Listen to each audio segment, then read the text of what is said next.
Nah, Pak Daud, terkait perang Pakistan sama India ini, apakah Indonesia bisa terkena dampak ekonomi, Pak?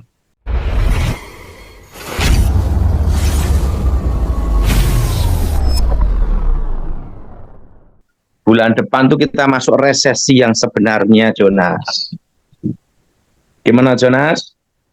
Kira-kira dampak mulai bulan depan itu apa, Pak, yang kira-kira yang langsung bisa dirasakan itu, Pak? Dampak apa, Pak, kira-kira, Pak? Daya beli, Daya beli ya? daya beli, daya beli turun, Jonas. Semua itu, semua produk itu, Pak, ya? Ya, kalau produk-produk sembako tetap aman-aman aja, Jonas. Tenang aja, Jonas. Buat Tuhan pelihara kita di masa-masa kesulitan. Amin. Amin. Amin. Amin, Pak Daud. Kita nggak usah khawatir, nggak usah takut, Jonas. Nah, sekarang berita apa yang terbaru, Jonas? Berita soal ekonomi sih belum belum terlalu ini, Pak, ya. Memang yang Hmm? saya dapatkan ya, memang dari teman-teman pebisnis ini memang mereka mengalami kesulitan ya. Pertama ada daya belinya itu benar sekali, terutama ekspor ekspor untuk ke Amerika itu yang mereka kena dampak, Pak. Karena teksnya itu kan besar. Tenang aja, Jonas.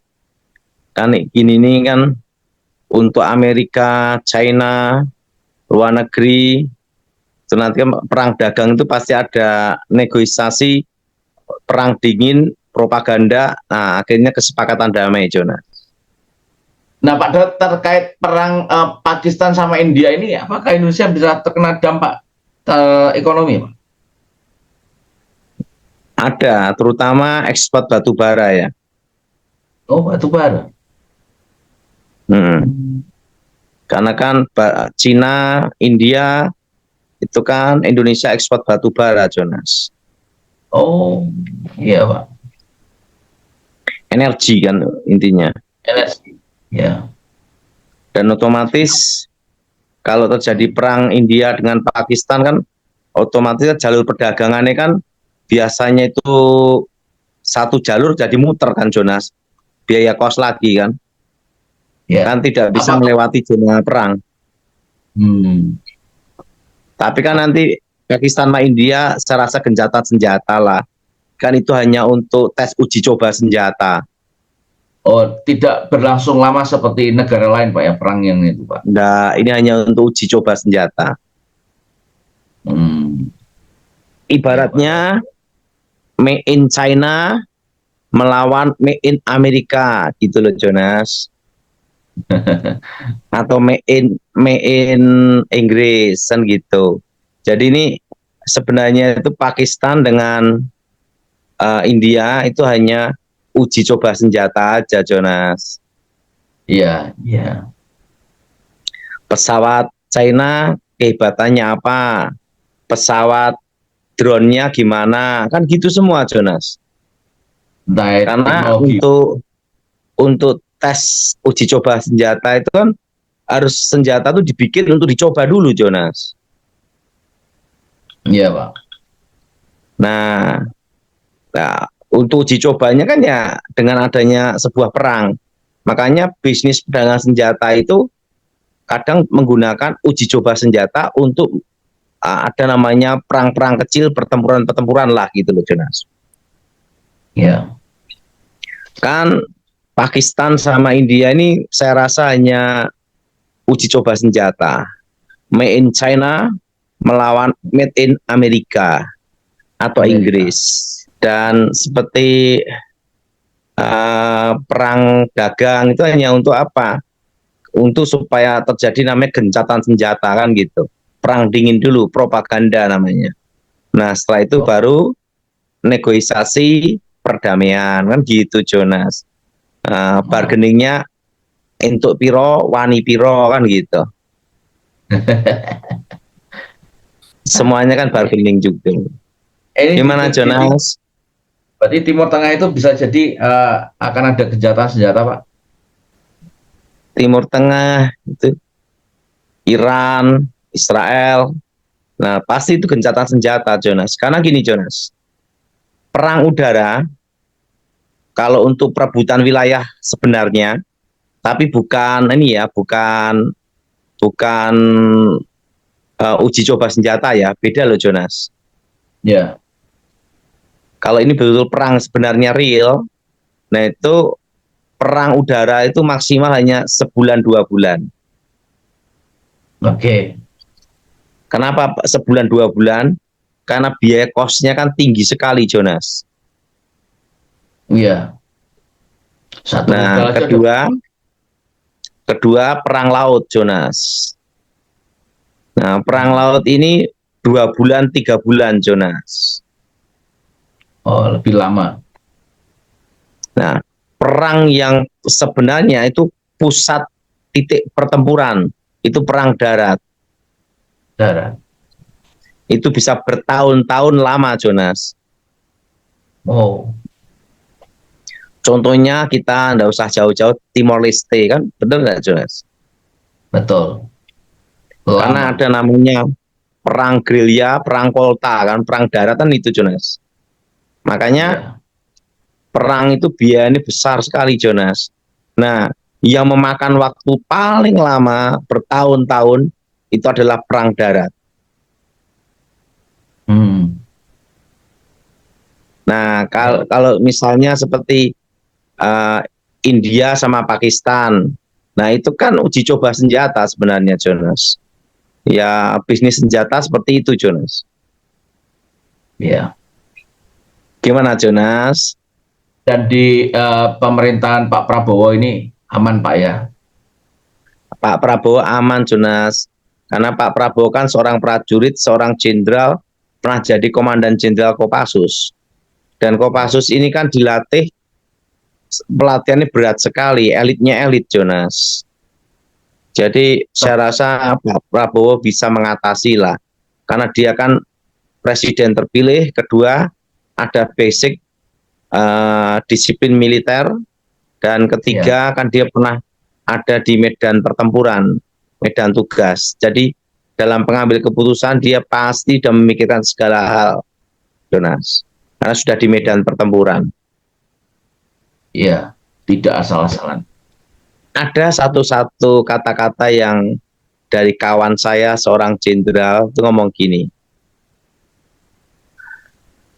pengamat militer dia bisa mengamati militer, tetapi Hmm, ingat sebagian besar pengamat militer itu tidak pernah ikut dalam perang betul. karena hanya pengamat. Oh, instingnya Makanya lain juga. pengamat militer itu boleh bicara teori, undang-undang, macam-macam. Karena dia Hmm, hanyalah sebagai pengamat militer. betul. Tetapi kalau yang militer yang sebenarnya yang di medan tugas udah melewati pertempuran demi pertempuran, dia tidak akan mau jadi pengamat militer. Hah? Hah? Iya, Dia tidak akan mau jadi pengamat militer. Kenapa? Karena dia tahu bahwa perang tidak seindah yang di teori. Gimana, Jonas? itu ngeri, Pak ya. Kalau benar-benar perang itu mengerikan, Pak ya. Almarhum Jenderal Edi Wibowo banyak sekali cerita sama saya tentang perang. Perang itu, Jonas, anak kecil aja bisa bawa granat, Jonas. Dan itu sulit ditebak, Pak ya, dideteksi ya, anak-anak. Susah ditebak.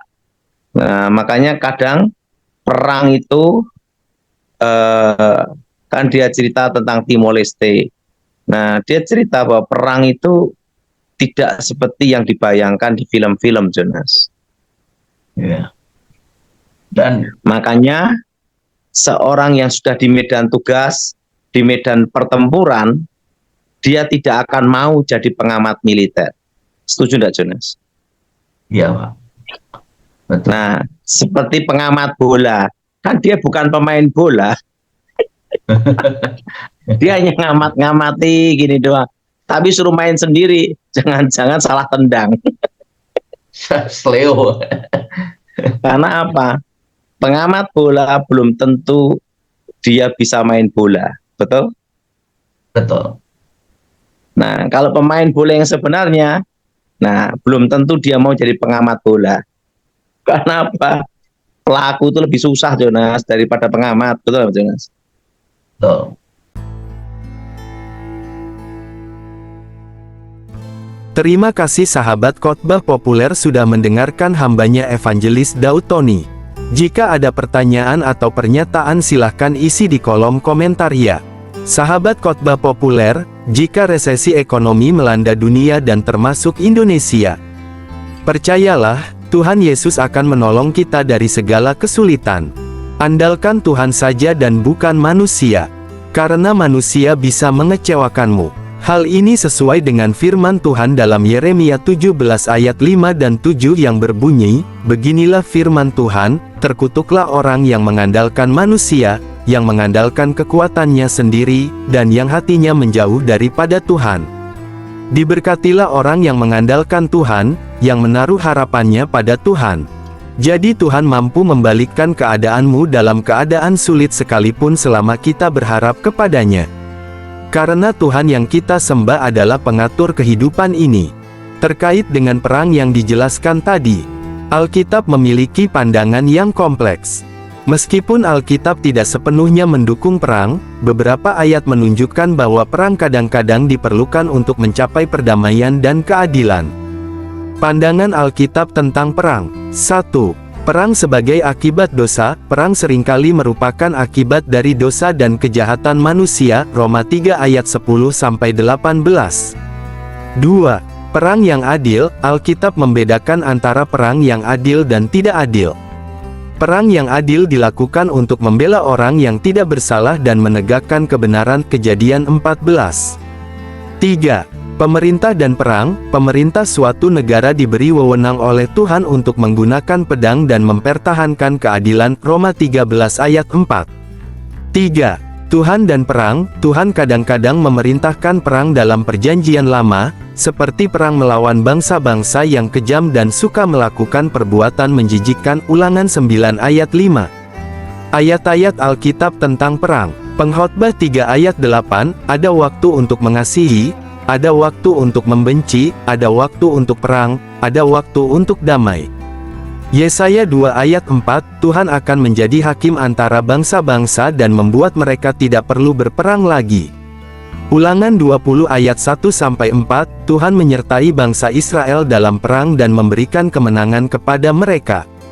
Amsal 21 ayat 31, kuda diperlengkapi untuk hari peperangan, tetapi kemenangan ada di tangan Tuhan. Namun dalam hal ini kita tidak boleh salah paham ya, bukan berarti orang Kristen diperintahkan untuk perang. Ayat-ayat perang yang dibahas tadi adalah ayat dalam perjanjian lama, yang dimana Allah punya maksud dan ini masuk dalam zaman teokrasi, pemerintahan Allah secara langsung bagi umat manusia. Jika dalam perjanjian baru mengedepankan hukum kasih dan kita berperang bukan melawan darah dan daging, tetapi roh-roh di udara, yaitu iblis. Pesan untuk orang Kristen, berdoa untuk perdamaian. Orang Kristen harus berdoa untuk perdamaian dan penyelesaian konflik secara cepat, Filipi 4 ayat 6-7. Mengasihi musuh, orang Kristen harus mengasihi musuh-musuh mereka dan berdoa bagi orang-orang yang menganiaya mereka, Matius 5 ayat 44-45. Alkitab memiliki beberapa nubuat tentang perang dan konflik dalam konteks akhir zaman. Berikut beberapa kaitan antara perang dan akhir zaman dalam Alkitab. 1. Perang Gog dan Magog. Dalam kitab Yehezkiel 38-39, Tuhan berbicara tentang perang Gog dan Magog, yang akan terjadi pada akhir zaman. Perang ini akan melibatkan bangsa-bangsa yang jahat dan akan berakhir dengan kemenangan Tuhan. 2. Perang Armageddon. Dalam kitab Wahyu 16 ayat 13-16 Tuhan berbicara tentang perang Armageddon, yang akan menjadi pertempuran terakhir antara kebaikan dan kejahatan. Perang ini akan melibatkan semua bangsa dan akan berakhir dengan kemenangan Yesus Kristus. 3. Tanda-tanda akhir zaman. Alkitab menyebutkan beberapa tanda-tanda akhir zaman, termasuk perang dan konflik Matius 24 ayat 6-7, Markus 13 ayat 7-8, Lukas 21 ayat 9-11. Perang dan konflik ini akan menjadi tanda bahwa akhir zaman sudah dekat. 4. Kemenangan Tuhan. Alkitab menjanjikan bahwa Tuhan akan menang atas kejahatan dan perang pada akhirnya, Wahyu 20 ayat 7-10. Tuhan akan memerintah atas semua bangsa dan akan ada perdamaian yang kekal. Dalam keseluruhan, Alkitab menggambarkan perang dan konflik sebagai bagian dari akhir zaman, tetapi juga menjanjikan kemenangan Tuhan atas kejahatan dan perang pada akhirnya. Kesimpulannya adalah perang dan konflik dapat menjadi salah satu tanda kedatangan Tuhan Yesus Kristus yang kedua kali. Dalam Alkitab, Yesus sendiri menyebutkan bahwa perang dan konflik akan menjadi tanda-tanda akhir zaman dan kedatangannya yang kedua kali. Dalam Matius 24 ayat 6-7, Yesus mengatakan bahwa perang dan konflik akan menjadi tanda-tanda akhir zaman. Yesus juga mengatakan bahwa kita harus waspada dan siap menghadapi kedatangannya, karena kita tidak tahu kapan waktu kedatangannya. Perang dan konflik adalah salah satu tanda akhir zaman yang disebutkan dalam Alkitab. Tanda-tanda lain termasuk bencana alam, pengkhianatan, dan kemurtadan. Kedatangan Tuhan Yesus yang kedua kali akan terjadi saat ketika Tuhan akan memerintah atas semua bangsa dan akan ada perdamaian yang kekal. Orang-orang yang percaya kepada Tuhan Yesus akan diselamatkan dan akan hidup bersama dengannya selamanya. Namun apapun yang terjadi atas dunia, kita harus tetap melekat pada Tuhan Yesus. Karena Yesus adalah sumber segalanya. Kiranya Tuhan Yesus memberkati Indonesia dan kita semua. Amin.